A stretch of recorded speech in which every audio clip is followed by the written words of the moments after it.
Oke,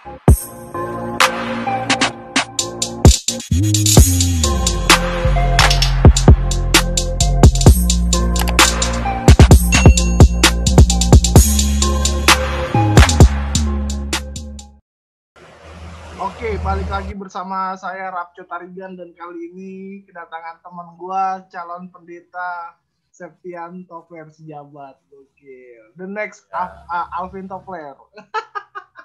Amin, Tuhan amin, amin, amin. Semoga pikiran-pikiran futuris dia itu bisa muncul juga dalam kepala gue melalui doa orang tua kan. Gimana kabar di desa, Ler? Gue panggil lu Top aja ya, jangan Ler. Bebas, Top, mau Ler, Okay. mau Bang Ganteng. Nah, tapi kalau Ganteng udah punya cogan lah, jangan. Kabar nih ya, kalau bicara soal kabar nih agak, kalau umumnya kayak kami dibilang kayak gini lah, kalau jadi calon pelayan itu kalau ditanya apa kabar, luar biasa ya. Luar biasa apa nih ya kan? Luar biasa ini tendensinya juga bisa ke kanan, bisa ke kiri, bisa luar biasa enak gitu atau luar biasa yang pahit gitu. But overall yang gue rasain selama gue di sini, gue nyaman karena kalau menurut hasil tes psikologi yang pernah gue ikutin dan pandangan orang terhadap gue, katanya gue orangnya tuh adaptif, jadi kalau kemanapun gue pergi gue nggak akan tersiksa gitu, gue bakal nyaman. Dan memang benar sih, gue ngerasa gue nyaman di sini.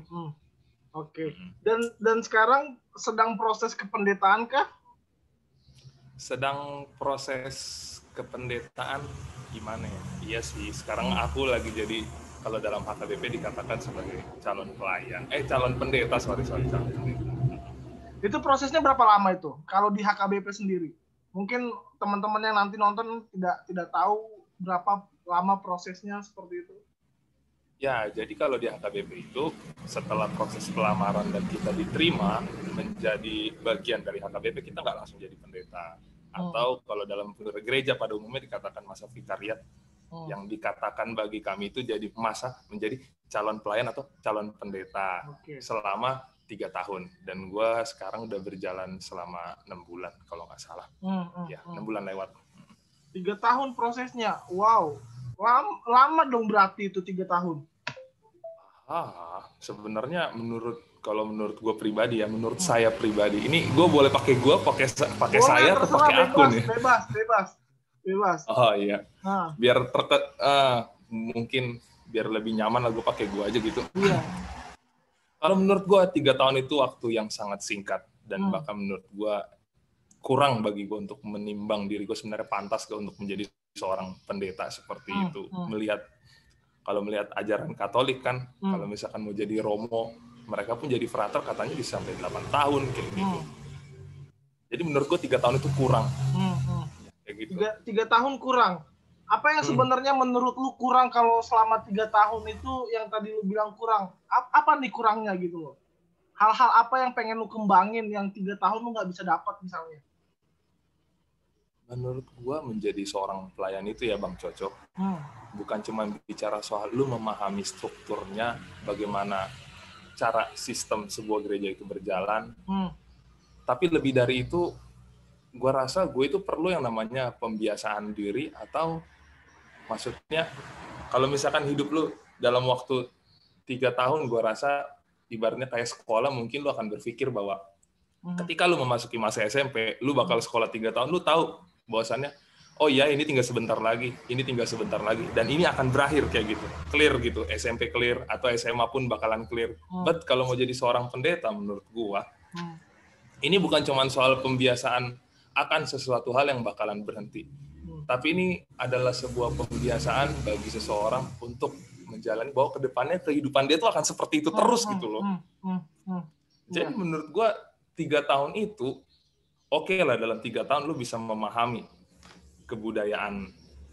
Misalkan gue di HKBP gitu, budaya pelayanan HKBP seperti apa, terus aturan-peraturan HKBP seperti apa, itu berikut juga aturan yang tertulis dan tidak tertulis, budaya seperti itu, seperti apa, itu bisa gue pahami dalam waktu 3 tahun. But, menurut gue 3 tahun itu menjadi kurang, karena gue rasa gue perlu juga yang namanya membiasakan diri dari kehidupan gue sebagai seorang anak muda yang hadir dalam lingkungan kehidupan di Jakarta seperti itu, Yang gue pun sendiri ketika gue lulus kuliah, gue nggak pernah berpikir bahwa gue bakal jadi pendeta seperti itu.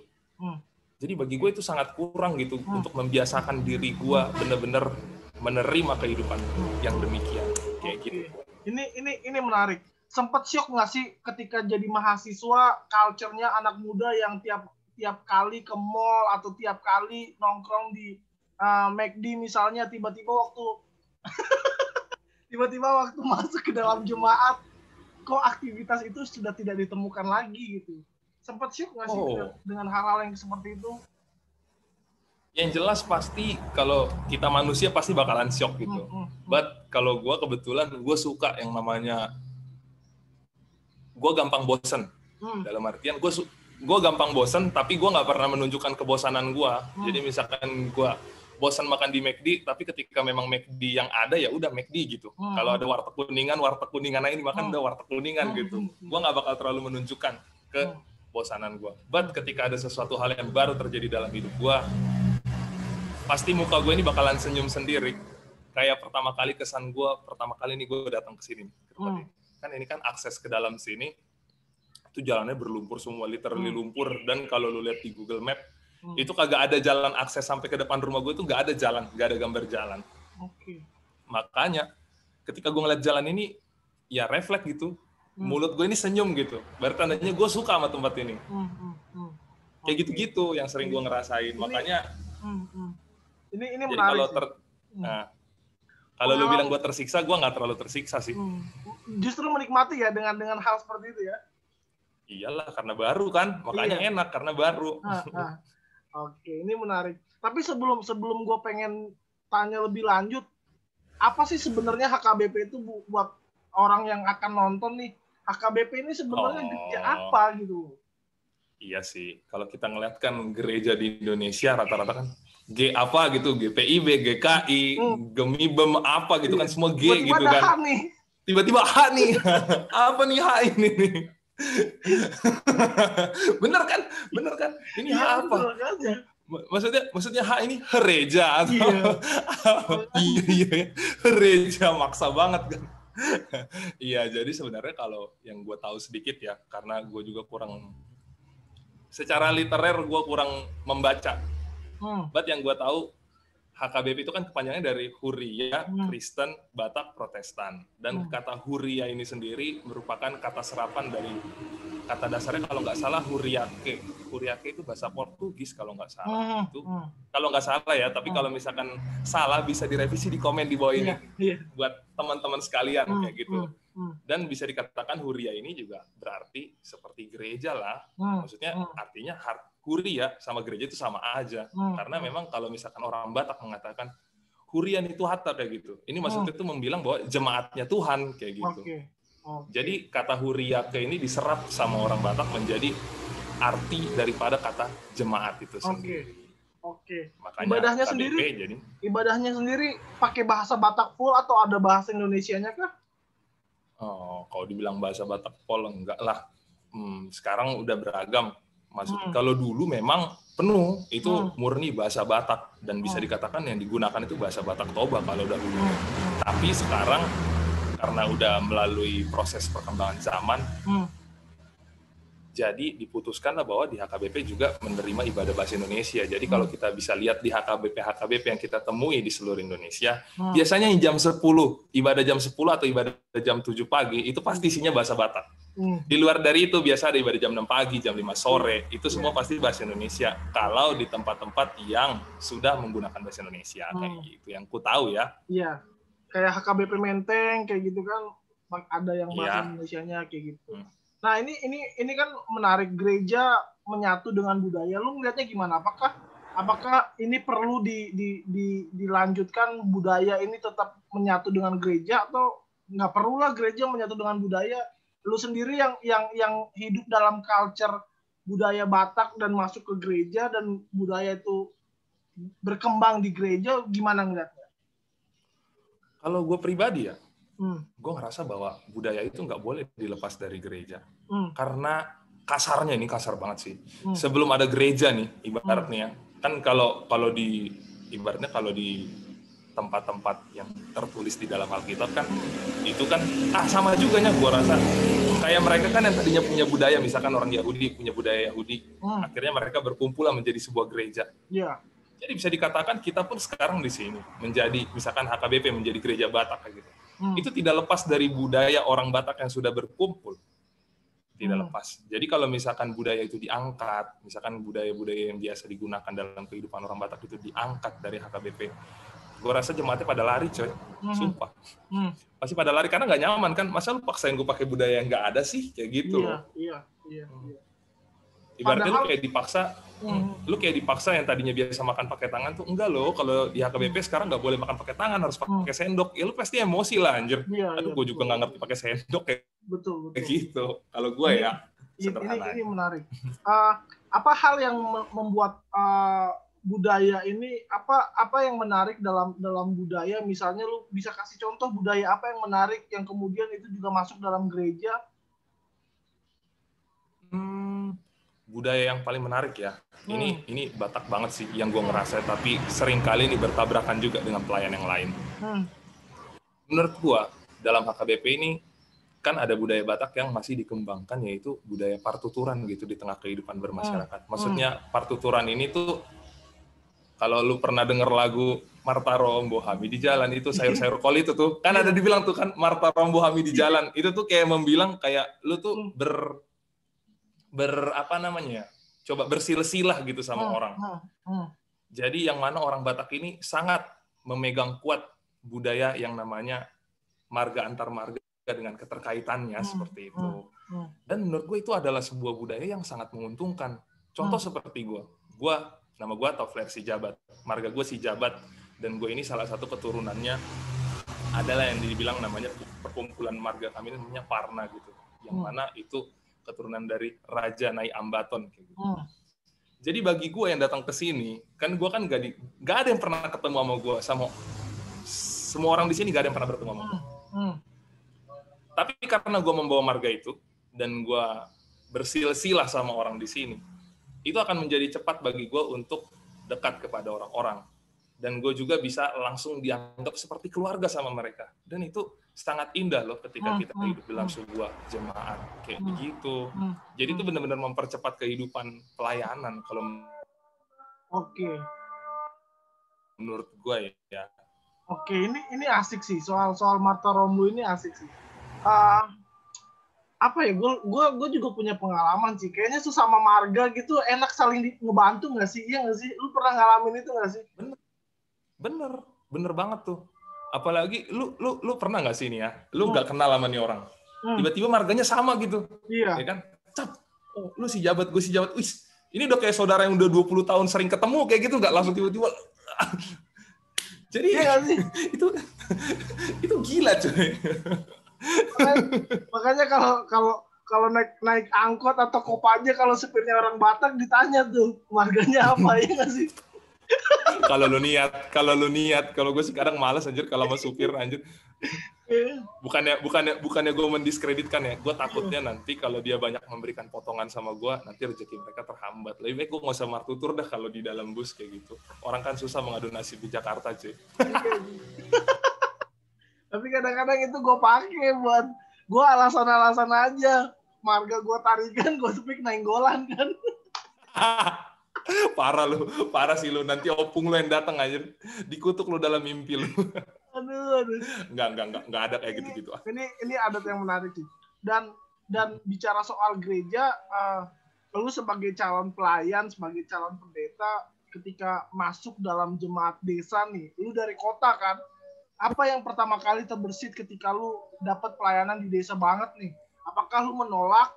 Apakah lu senang? Apakah lu bergejolak? Gue dari kota udah dapat fasilitas yang bagus, tiba-tiba masuk nih ke desa nih. Gimana perasaan lu ketika itu? Perasaan gue cuma satu dalam pikiran gue, asik jalan-jalan. Asik jalan-jalan. Serius. Karena banyak yang bilang sama gue, waktu gue mau berangkat jadi calon pelayan, dia bilang, ya selamat menjalani proses perjalananmu, berziarah bersama dengan Tuhan dalam pelayananmu. Itulah bahasa Alkitabiahnya gitu, bahasa Kristianinya lah. But menurut gue ya, gue ketika dihadapkan, gue ngeliat pertama kali kan surat gue, Teng, wis, di mana nih? Gue cari di Google, wih, nggak ada nih tempatnya nih, di sebelah mana ini ya? Kan udah pening lah kepala gue ini di mana gini kan. Berarti dalam itulah gue berpikir, wah ini pasti udah dalam banget nih, wis. Berarti tandanya memang Tuhan mau gue jalan-jalan nih ke yang dalam-dalam nih. Bener nih, bener pas gue tengok, Teng, asik, pas nih. Gue udah lama nggak jalan-jalan, makanya gue seneng. Oke, lu memaknainya sebagai sebuah perjalanan ya? Iya. Dan lu tidak menggerutu dalam hati, kenapa gue dapat di desa gitu? Nggak pernah? Oh, justru yang membuat gue menggerutu itu bukan tempatnya. Jujur aja, yang membuat gue menggerutu itu bukan tempatnya. But gue paling nggak suka ketika gue di tempat yang seperti itu. Gue udah menjelaskan sama orang-orang. Ini, maksudnya orang-orang yang di luar perkampungannya, di luar tempat pelayanan gue. Gue udah sempat bilang bahwa kondisi di tempat gue seperti ini, nggak ada sinyal, jalanan akses jalan parah, sering ada petir, terus juga tambah lagi di situ sering masuk air pasang, kan jalan berlumpur kena air pasang, otomatis jalan jadi lumpur semua lah, tambah lagi hujan dan segala macam, sering hujan lokal di tempat gue ini. Sehingga yang bikin gue kesel itu kadang orang tidak bisa mengerti kondisi gue. Gue udah ceritakan seperti ini, mereka mengharapkan gue tidak seperti itu, karena gue dipaksa untuk melawan kondisi alam itu kan gila, dan kadang-kadang bikin gue kesel gitu loh. Okay. Tapi gue selama di dalam overall gue senang banget. Senang ya. Dan gimana komunikasi dengan orang tua yang tidak ada sinyal? Gue termasuk senang karena orang tua gue juga pengertian sih. Jadinya ya gue kadang menyempatkan waktu untuk keluar dari perkampungan untuk nelpon orang tua, entah sekali seminggu, 2 kali seminggu. Bahkan kalau ada rezeki, kalau misalkan udah benar-benar paling padat pelayanan sebulan sekali. Oke, ini menarik sih. Lalu kemudian lu anak muda yang cebur dalam sebuah pelayanan gereja seperti itu. Apa yang kemudian lu harapkan ketika lu ingin membangun? Kan idealisme membangun nih. Ya, harapan lu apa? Biasalah anak muda tuh kan. Iya. Gairahnya gairah membangun nih, ya iya. kan? Pas masuk sistem terikut arus. Mending itu udah terlalu berat coy, ya kan? Ini kadang bikin mimpi nih kan, saat nyampe di sana, bam, ternyata utopis ya kan? Iya. Iyalah. Karena kayak gini, lu berangkat dari kota, lu ngeliat gereja-gereja besar, HKBP di kota, GPIB di kota, GKI di kota, ini gereja-gereja yang besar, orang-orangnya itu udah terstruktur rapi, bisa tanpa disuruh jemaat diundang bangkit berdiri, udah berdiri kayak gitu. Iya. Lu udah memiliki pandangan sestruktur itu, tiba-tiba lu datang, Teng, kita harus kayak gini, tapi ternyata pas udah lewat di hati lu, kayaknya lu nggak sampai hati buat ngomong itu ke orang itu, karena lu sadar bahwa orang itu tuh orang itu masih harus lu harus benar-benar menurunkan standar lu serendah-rendahnya dan memulai dari awal. Oke. Ini menarik. Dan gimana lu merancang sebuah naskah renungan yang apakah terlalu akademis ketika lu berkhotbah seperti itu, karena kan idealisme baru lulus nih. Wah, kajian mantep ya kan. Gimana nih? Lu apakah memilih opsi itu? Wah, gue kayaknya harus akademis nih biar tahu gue terpelajar misalnya. Kebetulan kayak gini ya, Cok. Jujur, gue ngerasa bersyukur sih bagi Nia. Gue rasa kalau untuk Civitas STT Jakarta, tahulah siapa Pak Simon. But ketika gue di penghujung studi gue, memang gue banyak bergumul bersama dosen pembimbing gue di saat itu, Pendeta Simon Rahmadi, Pendeta GKJ Nehemia di Jakarta Selatan. Iya. Bisa gue bilang, oh iya dosen wali lu ya. Karena kebetulan dia itu mengajar di bidang spiritualitas Kristiani, yang mana kita diajak untuk melihat nilai-nilai kekristenan dan juga itu bisa dituangkan dalam kehidupan yang ada di depan mata kita. Maksudnya bicara soal spirit itu bisa gue bilang, kalau dalam bahasa Inggris bisa dibilang keep spirit gitu, tetap semangat ya kan, bisa dikatakan semangat gitu. Tapi bahkan lebih dalam dari situ, gue ngerasa tuh kayak spirit menurut gue itu seperti ada dorongan gitu. Dorongan atau gairah dari seseorang kayak gitu untuk melakukan sesuatu. Dan yang pasti kalau melihat hal-hal yang seperti itu, tandanya pendekatannya itu harus yang berdekatan dengan kehidupan orang-orang tersebut. Jadi ketika gue membuat sebuah renungan, dan karena gue juga bergerak dari ilmu spiritualitas Kristiani yang dikombinasi dengan sistematikanya dari Bang Binsar, dosen gue juga di saat itu. Jadi gue jadi berpikir, firman Tuhan ini kan rumit. Betul. Cerita tentang bangsa Israel ini kan rumit banget. Dan kita selalu sering ditawarkan dengan ini di Israel kayak gini, di Israel kayak gini, di Israel kayak gini, di Israel kayak gini. So, ketika lu udah masuk ke kampung, yang mana orang di kampung ini pun tidak pernah bertemu dengan orang Israel, udah syukurlah bisa nonton di TV. Di TV yang lu tonton di Israel apa? Coba perangnya. Betul. Gak ada lagi tentang kehidupan sosial di Israel yang mana-mana. Udah jauh berbeda lah seperti konteks yang di dalam Alkitab dengan betul saat ini.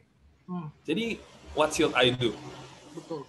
Kalau lu tanya tadi, apakah karena gue udah kebanyakan kuliah, nggak kebanyakan kuliah sih, sama kita kuliah sama banyak. Udah kebanyakan baca buku, mungkin kayak gitu, jadinya gue bikin khotbah tuh yang bahannya tuh berat dan segala macam. Gue rasa sih gue enggak. Karena yang gue lakukan sehari-hari, Cok, di sini, ini orang ketika berangkat gue ke sini nih, misalkan pendeta resort gue lah, atau pendeta pembimbing gue, mentor gue, kayak gitu. Dia mengucapkan, ayo kau harus rajin kunjungan dan segala macam. Tapi kan di tempat gue ini kan isinya kan orang-orang petani kayak gitu. Betul. Yang mana ya kalau pagi jam 7 mereka ke ladang, balik ke rumah tuh udah jam 6. Jam 5, ya kan? jam 6. Dengan kondisi jalan yang berlumpur, ya kan? Nggak mungkin gue tuh harus ngunjungin mereka setiap malam. Itu agak riskan buat gue sendiri. Maksudnya jadi mengganggu keselamatan gue lah istilahnya kayak. Jadi kadang yang gue lakuin tuh ya gue pergi ke ladang. Kalau orang kunjungan ke rumah, gue kunjungan ke ladang. Ya karena nggak ada, iyalah. Bantu-bantu jadi dari situ ya kan, metik tomat, metik jeruk, ya kan. Betul. Sehingga emang ketika gue udah di ladang, gue benar-benar ngikuti perjalanan mereka, mulai dari gue ngelihat mereka nanam, gue ngelihat mereka ngusirin burung dari padi mereka, sampai gue ngedorong padi mereka yang berkarung-karung dah tuh. Betul. Keluar jalan lewat jalan berlumpur. Wah, kalau jalan aspal masih enak lagi ngelangsir ngebawa itu keluar dari ladangnya. Jadi dari proses itulah biasanya yang gue gunakan dalam membuat renungan. Bukan dalam artian gue jadi mengurangi komposisinya dari pembelajaran yang gue dapat selama ini. But dari segi analogi, gue pakai analogi yang terjadi di tengah kehidupan mereka. Komposisinya gue pakai dari hal yang pernah gue pelajari, dan juga pastinya berdasar dari firman Tuhan. Jadi lebih mereka pun senang sih. Ini menarik. Tapi gini ya, gua ngerasa karena gua pernah praktik jemaat di desa juga. Tapi sebenarnya jemaat di desa tuh nggak butuh pendeta yang jago khotbah sebenarnya. Yang dekat dengan jemaat, yang peduli, ya at least ngedenger lah kayak gitu. Karena gue juga pernah ke Parsingguran, pedalaman Sumatera Utara, gue nggak pernah bermimpi untuk ke sana sebenarnya. Tapi proses itu gila keren banget. Gue bisa metik cabe, metik tomat, dan bener yang lo bilang, bisa mengambil naskah khotbah dari kehidupan mereka yang relatable, seperti yang dekat dengan mereka. Jadi kapan Pak mau ngerasain yang kayak gitu-gitu lagi? Nanti dong. Katanya enak banget. Gue gak takut cebur ke jemaat desa, coy. Aku takut dengan sistem. Ya, kalau sebenarnya mah gue juga, kalau bisa dibilang gue juga takut sama sistem sih. Maksudnya takutnya bukan karena sistem itu gue jadi ditaruh di tempat yang paling serem gitu. Kalau itu mah gue nggak peduli, gue seneng, gue selalu mikir tuh jalan-jalan. Tapi yang bikin gue takut sama sistem itu, gue takut mereka itu nggak bisa nerima gue. Gue paling nggak suka dimusuhin kayak gitu. Gue takut aja sih. Gue takut kalau gue bagus, gue langsung diangkat ke sistem itu, jadi gue lupa diri ya kan, repot gue gitu. Makanya gue takut dengan sistem. Kalau itu enggak. Kalau itu masih bisa lagi, kalau lu masih punya hati nurani masih bisa lagi selamatkan diri lu. Iya, kalau punya Pak, tiba-tiba hilang nurani gue. Enggak Buktinya nih Bapak sekarang walaupun Bapak subscribernya udah banyak, ya kan follower Instagramnya udah banyak, Bapak tetap ingat sama saya kok, ya kan? Bapak tetap ingat omongan saya loh. Saya pernah bilang kayak gini, nanti Bapak kalau udah terkenal jangan lupa sama saya. Ternyata nggak lupa tuh. Gue mah biasa aja coy. Gue manusia biasa. Nah, lu bisa ngomong kayak gitu karena apa? Karena tergantung hati nurani lu sebenarnya melihat sesuatu perubahan dalam kehidupan. Serius loh. Betul. Ini menarik. Dan challenge lu apa dalam pelayanan di desa? Lu pernah nggak sih berpikir minder melakukan khotbah sama orang-orang tua seperti itu? Gue nih orang muda nih, khotbahin orang tua misalnya. Lu pernah minder kayak gitu nggak sih? Wah, kalau gue mindernya nggak kayak gitu cuy. Minder gue cuma satu anjir. Kalau khotbah agak bohong.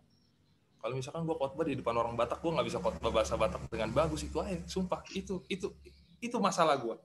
Iya ya? Sumpah. Karena bagi gue, ketika gue berkhotbah nih di depan orang tua, kalau gue ya, mau gue berkhotbah, mau gue bicara, gue mau menyampaikan pendapat, gue mau berselisih paham kayak gitu, atau bahkan gue mau nyalahin orang nih, yang paling pertama sekali gue selalu nyalahin diri gue. Gue akan selalu mengkritik diri gue paling awal. Jadi menurut gue ketika gue udah mengkritik diri gue paling awal, mereka bisa memahami sebenarnya kritik ini gue sampaikan pada diri gue dan juga kepada kita kayak gitu loh. Betul. Jadinya gue nggak pernah minder. Ngapain gue minder? Tapi kan penyakit orang sekarang nih, satu tapi keseluruhannya lah, orang itu susah mengakui kesalahan mereka sendiri. Orang itu susah mengakui kekurangan mereka sendiri. Dan gue bagi jadi dua. Orang-orang seperti ini. Orang yang pertama adalah orang yang, ya dah, tahu udah gue salah. Tapi kan lu tahu kan itu dia nggak ngaku salah gitu kan. Tapi lu tahu kan. Tapi lu tahu dia nggak ngaku salah. Itu satu. Yang kedua adalah orang yang tahu dia punya salah, tapi dia selalu ngomong ini terus ngomong sampai pokoknya gimana pun caranya agar orang nggak nyalain dia. Betul. Padahal udah jelas yang dibilang ini salah. Betul. Itu penyakit orang sekarang. Tapi yang gue rasain sekarang, ketika gue menyampaikan sesuatu berdasarkan dari kesalahan gue ya, gue ngeliat orang jauh bisa lebih menerima gue loh, dengan segala kekurangan gue. Dan gue lebih nyaman berbicara gitu. Gue nggak tersiksa atas segala hutang yang ada dalam diri gue, karena gue udah bilang semua sama mereka ini kekurangan gue. Iya. Dan lu mengakui bahwa lu masih butuh belajar untuk berkhotbah dalam bahasa Batak seperti itu. Iya. Wow, ini menarik. Karena nggak jarang lu orang yang seperti lu ini yang mau mengakui lu orang Batak, ya kan, pride-nya harus dijunjung tinggi dong ketika masuk ke dalam lingkungan Batak. Tapi lu berani mengakui kayak gitu. Dasarnya apa? Itu bro, sebenarnya hal tersebut tuh hadir dari doa gue loh, Cok. Jadi kan dulu waktu gue kuliah kan gue sempat praktek di AKBP juga tuh di Tarutung. Sebelum berangkat ke sana gue berdoa sama Tuhan. Tuhan, kalau misalkan memang aku ini harus melayani di HKBP, kasih satu clue sama gue. Tunjukin sama gue apa yang bisa menjadi satu cahaya petunjuk buat gue ke depannya.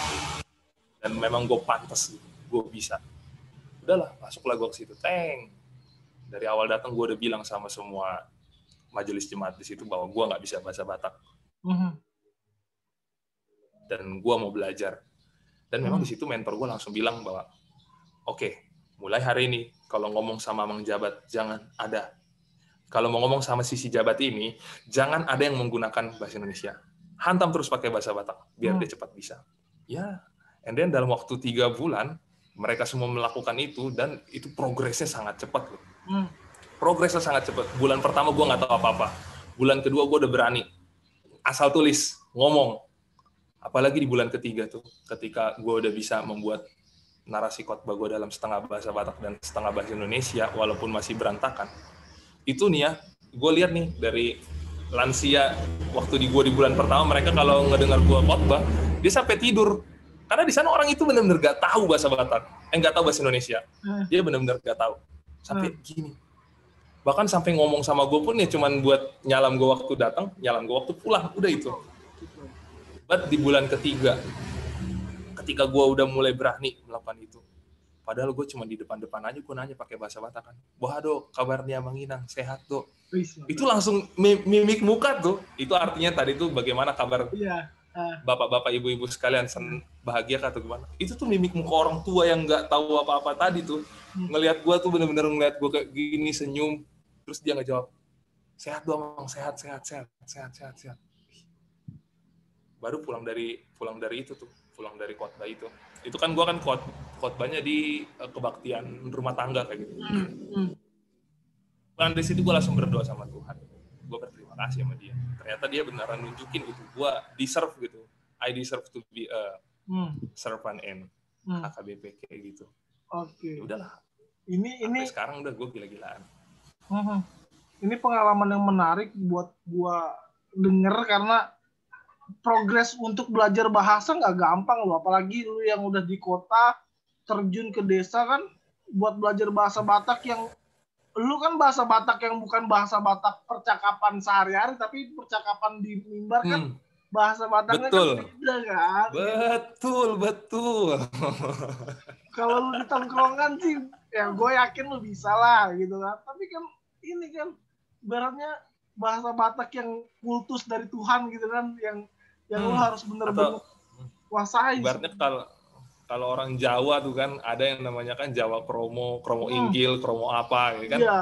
Jadi ini kita harus pakai bahasa Batak yang tingkat tinggi nih. Iya. Bahasa Batak yang lebih berat lah ibaratnya, bukan bahasa Batak sehari-hari tapi bahasa Batak yang lebih totok, lebih sopan lah istilahnya. Iya. Itu memang berat sih. Dan itu nggak gampang buat gua secara pribadi ngedenger itu. Butuh effort loh itu. Jelas. Bukan cuma effort, niat. Dong. Kalau nggak niat mati lu. Sumpah. Iya. Dan akhirnya lu merasa itu perjuangan yang layak lu dapatkan gitu loh. Itu menarik banget. Dan bagaimana relasi lu dengan anak-anak muda di sana? Apakah anak-anak muda di sana sepantaran dengan kita nih atau masih usia remaja 14-15 tahun kayak gitu? Oh, yang paling gila di sana menurut gue ya. Karena ini kan tempat nih sebenarnya perantauannya orang Batak gitu. Orang Batak merantau ke Riau lah. Ini posisi gue sekarang di namanya Desa Jumrah, Kecamatan Rimba Melintang, Kabupaten Rokan Hilir, Provinsi Riau. Yang lokasinya sekitar 2 jam dari Dumai, 2 jam dari Duri, dan 2 jam dari Kota Bagan Siapi-Api, penghasil ikan asin terbesar di Indonesia pada zamannya. Nggak tahu sekarang masih atau enggak ya. Dan memang di sini banyak, jadi ini kebetulan ada satu kampung nih. Ini lucu juga nih. Gimana gue bilangnya? Nanti kalau gimana gue bisa nge-share apa ya bisa gue share ya. Bentar ya, wait. Ini tempatnya agak lucu soalnya. Bingung gue bilangnya. Bentar ya.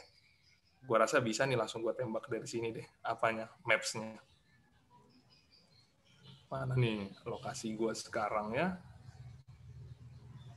Mana tuh dia? Ini agak norak nih gue nih. Nih, masuk gak gambar? Masuk. Gini ya, mana sih? Masuk. Nih. Wah gila dong. Nah, jadi ini bener-bener nih sekeliling ini sungai nih. Nah, kampung gue nih di tengah-tengah sini nih. Wah anjir gila. Tapi dong. Ini gue, inilah gereja gue nih pas di sini. Ini udah mau kemakan sungai gerejanya memang. Makanya mau dikeluarin. Waduh ngeri dong. Dan ini nih sungai ini kan udah benar-benar sekeliling semua, ya kan? Dan dulu di tempat gue ini. Wah gokil. Lu diapit aliran sungai dong. Bahkan kalau lu lihat lagi nih no access no, nggak ada gambar jalan ke dalam coy.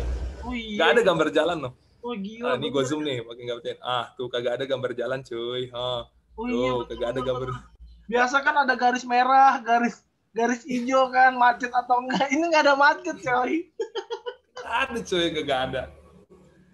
Dan makanya orang, kalau lu tanya soal anak remaja dan pemuda di sini, kan bisa dibilang ini kan daerah terpencil. Jadi banyak dari mereka mulai saat ini tuh, karena udah mulai ngerasa bahwa nggak menjanjikan jadi seorang petani, jadi mereka banyak yang pergi merantau. Yang tersisa di sini paling nih ya, kalau boleh gue jengkalin, atau boleh gue katakan, rata-rata dari mereka di sini yang tinggal anak remaja dan pemuda adalah anak-anak yang putus sekolah. Putus sekolah dan udah mengenal pekerjaan sebelum mereka selesai dari sekolah. Makanya jadi kelakuan mereka sekarang itu udah sangat susah dikontrol. Dalam artian mereka harus kerja dari jam 7 pagi sampai jam 7 malam.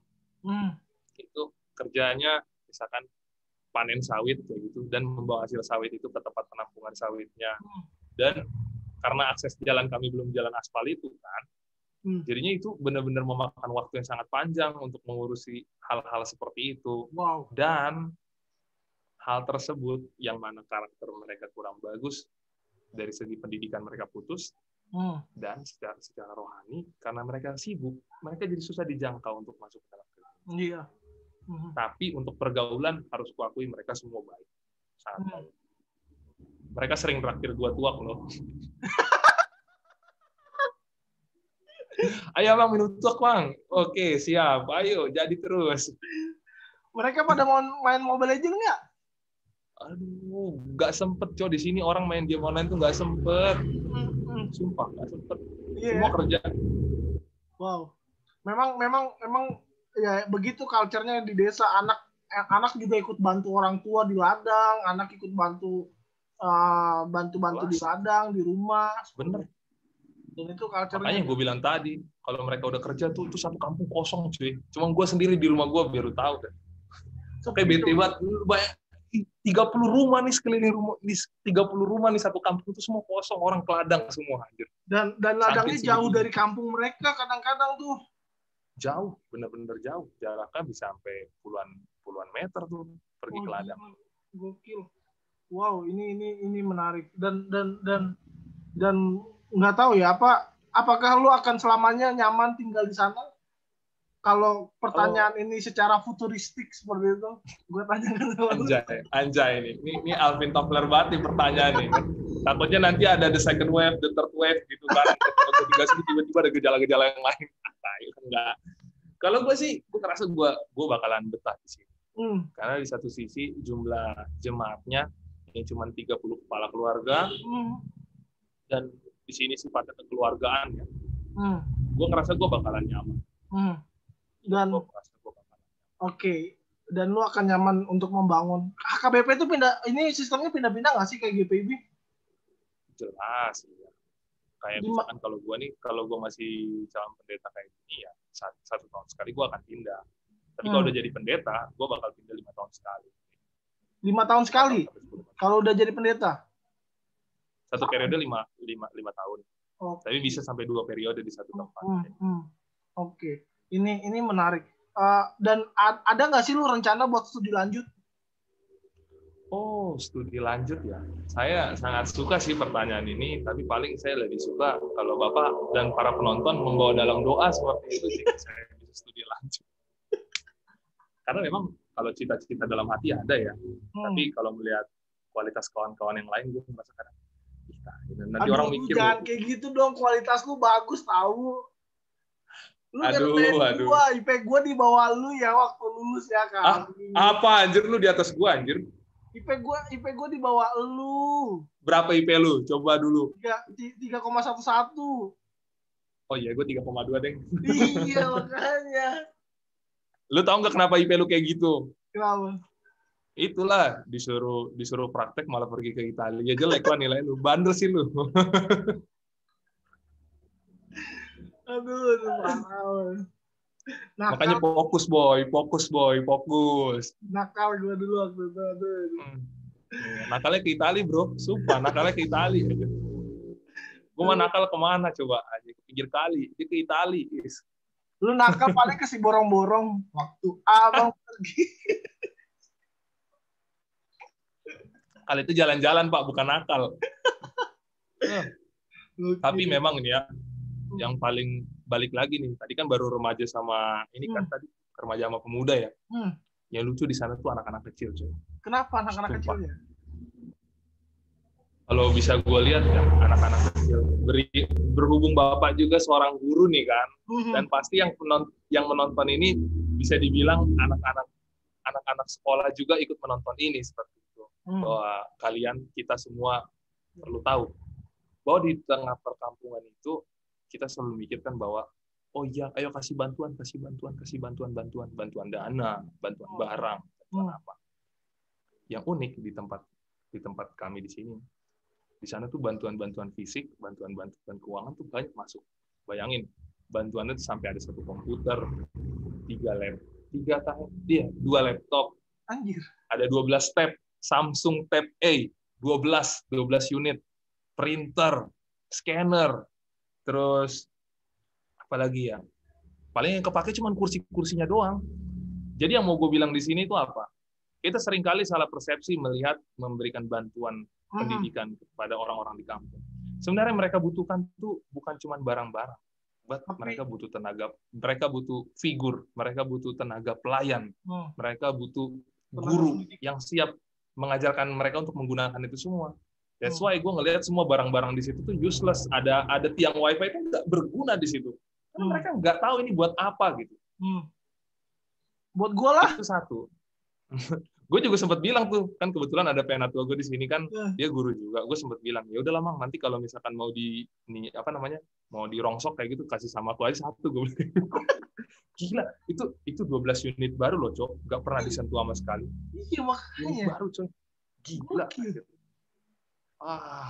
Dan yang kedua, bicara soal figur tadi, itu benar-benar sangat berarti buat mereka. Karena dengan kehidupan orang tua mereka sebagai seorang petani, satu, mereka sangat kurang waktu untuk family time. Betul. Family time mereka kurang. Terus sampai di rumah pasti udah ngantuk. Besok bangun pagi berangkat. Ya kan? Itu yang pertama. Yang kedua, mereka juga jadi kurang pengajaran tentang sesuatu hal yang benar, tentang etika. Itu sangat kurang. Dan pada akhirnya ya, ketika anak-anak itu semua ngelihat gue kan, siapa nih? Kan? Ada calon pelayan nih, badannya besar nih, kan aneh nih, nggak kayak yang lain-lain, ini kan tinggi banget nih, sampai pintu rumahnya nggak tolak, nggak muat gitu. Pas gue masuk ke rumah, heran lah mereka. Tapi gue ngelihat mereka itu pada akhirnya ketika ada gue ya, ini gue bukannya jadi ngerasa gue besar kepala. Betul. But gue ngeliat mereka butuh sosok, sangat butuh sosok, butuh figur.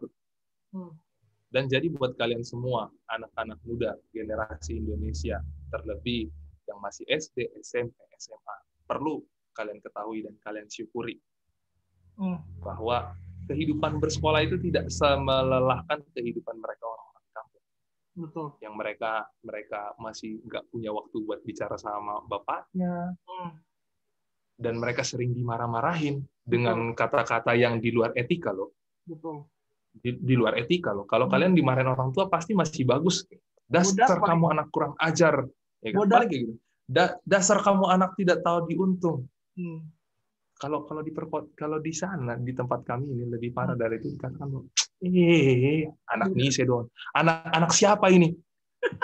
Kan anak dia. Itu satu. Yang kedua, yang nggak ada nyotakmu. Nggak ada otak, dibilang si bodoh-bodoh, si apalah banyak deh, pokoknya nih anak, pokoknya dibilang bego dah. Padahal kalau dipikir-pikir ya, kan dia bego gara-gara siapa? Karena orang tuanya nggak ngajarin, kan makanya jadi bego. Dan perlu kalian ketahui, dari perkataan-perkataan sederhana tersebut, itu tercermin dalam kehidupan permainan mereka sehari-hari. Betul. Mereka sering ledek-ledek, bahkan mereka saling memukul kepala satu dengan yang lain. Betul. Itulah. Makanya kalian kalau jadi generasi muda selanjutnya, jangan cuma berpikir bahwa bisa menolong orang melalui donasi. No. Orang juga butuh kehadiran lu. Orang butuh tindakan nyata lu. Orang butuh hati lu ke tengah-tengah mereka. Karena melayani bukan cuma harus jadi pendeta, jadi apa segala macam. Lu juga bisa melayani melalui bidang-bidang lu. Lu mau jadi guru, lu mau jadi teknisi, lu mau jadi apa. Tapi lu harus hadir. Orang nggak cuma butuh duit zaman ini tuh. Sekarang orang udah butuh hati dan pikiran. Betul. Gue sepakat. Wow, ini jadi deep talk jadinya, pembicaraan yang sangat menyentuh. Wow, ini keren banget. Kan how deep is your love kan? Sedalam apa sebenarnya cinta lu pada orang-orang yang lu kasih ini? Betul. Gitu. Ya gimana ya? Ya itulah kita perspektif orang kota berpikir bahwa donasi, fasilitas, tapi mereka nggak butuh itu sebenarnya. Mereka tuh butuh sosok. Sama ketika murid Yesus ditinggalkan sosok gurunya kan jadi bingung kan. Betul. Sehingga mereka kalang kabut, aduh gue gak ada sosok yang bisa ngebimbing gue lagi, gimana dong, khawatir. Makanya ini yang gue bilang, gue pernah usul juga di beberapa gereja, dalam pemuda ataupun kegiatan pemuda atau remaja harus ada sosok atau figur yang bisa ngebimbing gitu loh. Kalau enggak susah, siapa yang mau dilihat gitu loh. Kalau pendeta sibuk, siapa sibuk ya, berikanlah orang yang bisa kasih waktu untuk pemuda kayak gitu. Intinya jangan pernah bermimpi orang-orang di desa itu akan maju, entah karena gereja, karena pendidikan. Betul. Kalau misalkan orang-orang itu nggak mau datang, jangan mimpi, udah kubur mimpi itu dalam-dalam, kubur mimpi itu dalam-dalam, karena nggak relevan kalau lu cuman kasih bantuan duit, omong kosong itu semua. Betul. Kalau lu hanya membela dari segi idealisme, itu omong kosong. Bagus, lu nggak usah bermimpi kayak gitu. Betul. Nggak usah. Gue juga punya pengalaman waktu di Parsingguran. Gue sepakat dengan apa yang lu bilang. Anak itu kemudian mentalnya down karena orang tuanya nggak support apa yang dia punya cita-cita seperti itu. Pengen belajar kimia misalnya. Kau bodohnya itu belajar kimia ya.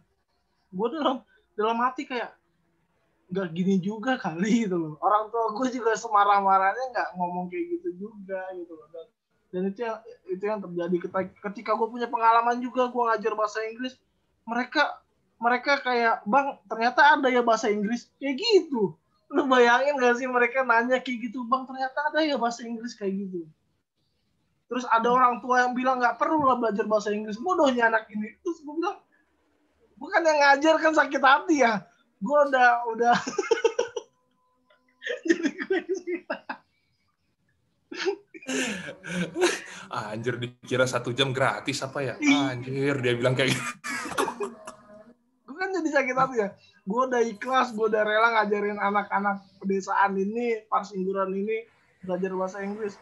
Dia bilang, buat apanya belajar bahasa Inggris? Bodohnya anak ini. Kan gue kesel ya. Bodoh belajar bahasa Inggris. Aduh, itulah memang kayak gimana ya? Mungkin didikan orang tua zaman dahulu sama zaman sekarang itu udah benar-benar apa ya, bertabrakan kayak gitu. Padahal mau dibilang kan. Betul. Sedangkan sekarang kemajuan itu bukan cuma ditakar dari bagaimana ladang lu sebanyak apa. Bukan cuma di situ lagi. Kalau orang tua kita kan masih kayak gitu. Iya. Ladang lu segede apa, rumah lu ada berapa banyak. Nah, itu tandanya lu maju gitu, lu bisa kasih warisan sama anak-anak lu.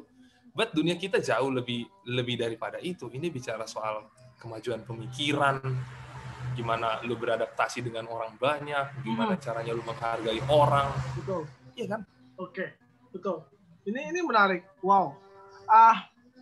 Semoga diskusi ini didengar oleh para pelayan yang di desa agar mereka juga ketika melayani juga bisa menjadi sosok seperti itu.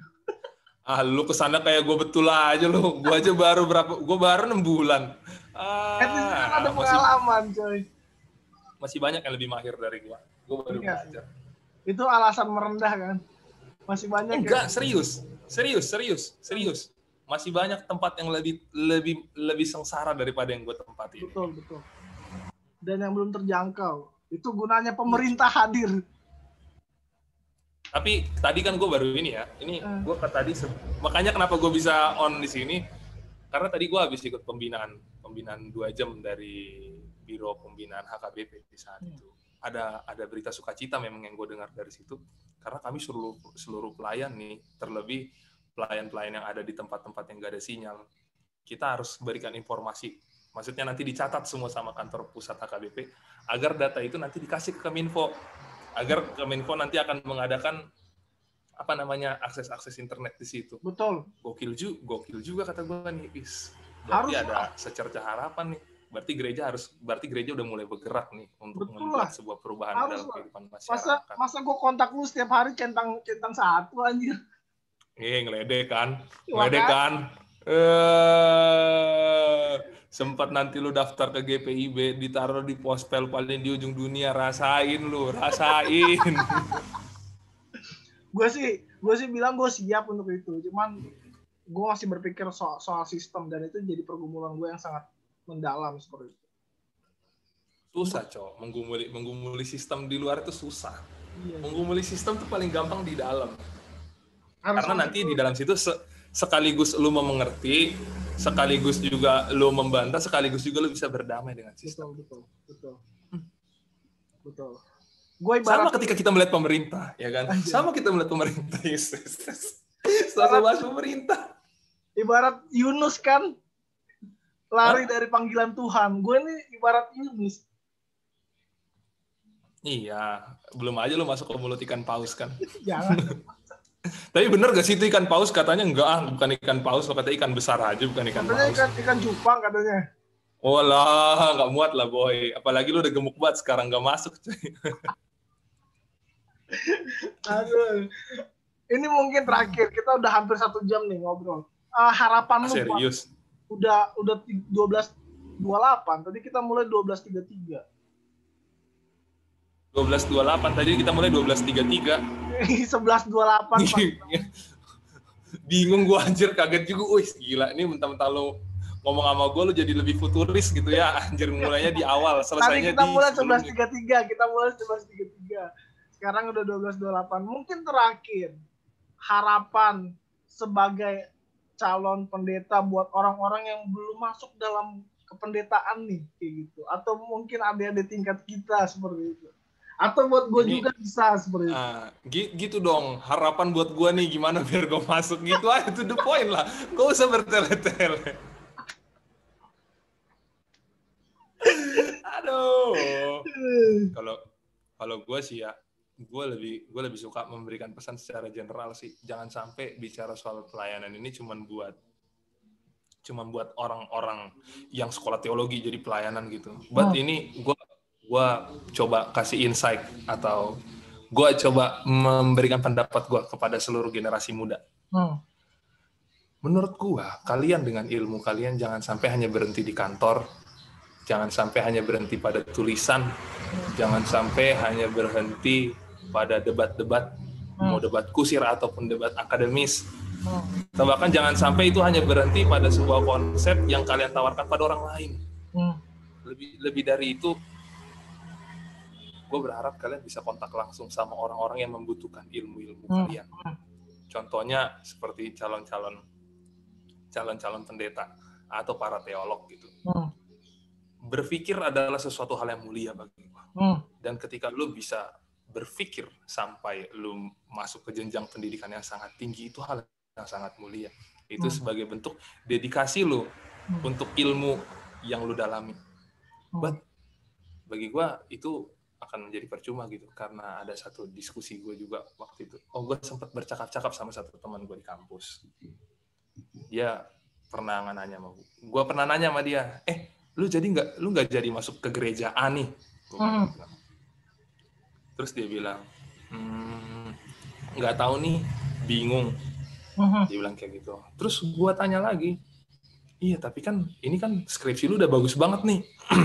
Lu udah bener-bener ngelihat kehidupan di gereja A dengan konteks jemaat yang demikian. Dan lu sudah memahami kehidupan gereja A. Dan lu sekarang sebagai seorang teolog, sebagai seorang ilmuwan, masa lu gak masuk ke situ sih? Berarti ilmu selama ini akan jadi sia-sia dong. Akan sayang kayak gitu. Jadi dari percakapan itu mau gue bilang bahwa kalau kita hanya berhenti di dunia ide, kita hanya berhenti di dalam perdebatan agar kita mendapatkan sesuatu hal yang benar karena dari perdebatan itu saja, menurutku itu wasting time sih. Sedangkan di seluruh Indonesia ini orang udah menantikan kehadiran lo untuk melayani. Jadi buat Pak Guru jangan cuma ngajar di Jakarta Pak, sumpah di Sumatera orang pada butuh lo guru, gak bohong. Jangan berlomba. Maksudnya memang kebutuhan hidup itu tidak bisa kita bendung. Betul. Harus gue akui, kebutuhan hidup nggak bisa kita bendung. Tetapi ini mungkin masukan dari gue terakhir. Tetapi kiranya apa yang lu lakukan dalam kehidupan ini bukan cuma bicara soal untuk lu hari ini dan ke depan. Tetapi kalau bisa yang lu lakukan ini bisa sampai dikenang orang. Ketika lu sudah menutup mata seperti itu, orang tetap mengenang lu dengan apa yang lu buat. Gue rasa itu jauh lebih berarti sih daripada cuma sekadar mengisi perut lu setiap hari. Iya, makanya gue jadi gendut. Itulah, bener kan? Jadi dosa lu, jadi gluton lu. Seven Deadly Sins tuh, jadi gluton lu. Rakus lu. Tamak. Iya cuy. Iya bohong. Gue masih menggumuli dengan apa yang gue bukan tidak mau masuk ke dalam gereja karena gue takut ke pedalaman ya. Gue udah pernah ke Pasinduran, gue udah pernah ke Jepara, gue udah punya pengalaman itu. Yang gue takut hanya satu sistem gitu, karena gue terlalu vokal dan gue masih apa ya, masih menggumuli itu sebagai perjalanan hidup, dan nggak gampang buat gue untuk mengkontrol itu semua gitu. So kalau memang lu nggak jadi pendeta, bisa juga lu tetap jadi guru, tapi pergilah ke seluruh Indonesia yang sangat membutuhkan guru-guru sebrilian lu, Bang. Nah, kemarin tuh HKBP buka tuh guru tuh. Gimana? Beda. Oh iya, ada memang guru untuk tenaga pendidik memang ada. Yayasan nanti gue coba daftar dah. Kemarin gue lihat di Facebooknya Pak Robin tuh. Iya, Uwe Porus kan? Iya benar-benar. Itu satu, atau lu mau daftar jalur lain, ada guru yang lain juga kok di HKBP. Guru jemaat mau coba. Iya, tapi nanti lu jadi pendeta lagi, nanti lu bilang nggak kuat sistem lagi. Udahlah lu jadi guru aja dulu kalau nggak kuat sistem mah. Gue pengen jadi pendeta HKBP. HKBP. Allah, kemarin lu bilang GBKP, sekarang HKBP. Besok apa? KPKP. HKBP is HKBP. Iyalah, HKBP adalah HKBP, harga mati. Masa HKBP adalah GPIB? Ya nggak mungkin lah. Jangan dong. Anda mau mengakuisisi ternyata. Mau mengambil alih. Kalau kami mengakuisisinya nggak secara struktural, kami secara budaya, ya kan. Masuk orang Batak ke GPIB, masuk orang Batak ke GKI, masuk orang Batak kemana-mana kan. Lama-lama orang Batak nguasain kan. Lama-lama jadi HKBP satu dunia ini. Nggak bercanda itu. HKBP ada di Jerman lagi. Iya. HKBP di Francisco katanya. Kan Ponco pernah mau ikut. Alfonso HKBP Colorado katanya. Gua HKBP di sini aja kok. Oke, Ler, thank you ya. Kita sudah ngobrol 1 jam lebih kayaknya nih. Dan video ini gue harap bisa memberikan inspiring buat orang-orang yang nonton seperti itu. Oke, gua juga seperti itu. Terima kasih banyak dan gue akan stop record.